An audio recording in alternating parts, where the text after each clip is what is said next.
Hello, my name is Gabriel.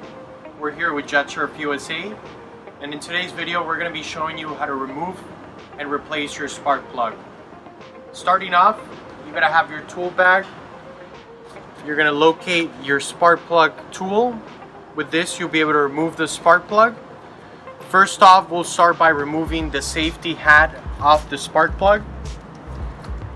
If you see, located here, there's going to be a red safety cap that you will be removing. You remove from the bottom and slide off the top. You remove it, looks like this. You put that off to the side, and with both fingers you remove the spark plug hat. So that will come off. You'll have your spark plug hat off to the side. Now that you've got your hat removed, what you want to do is you want to grab your wrench. You're going to go clockwise. So this will open up the spark plug.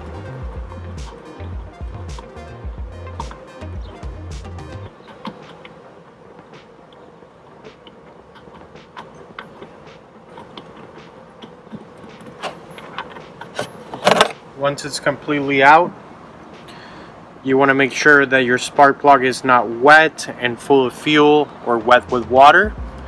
You remove it. You can either change it or clean out your old spark plug.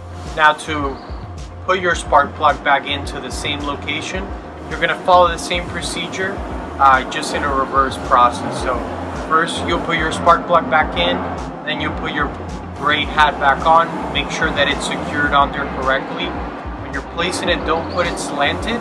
Make sure it's in there correctly, and then also make sure that you're putting your red hat on there. This is going to secure it tight and make sure it doesn't come off.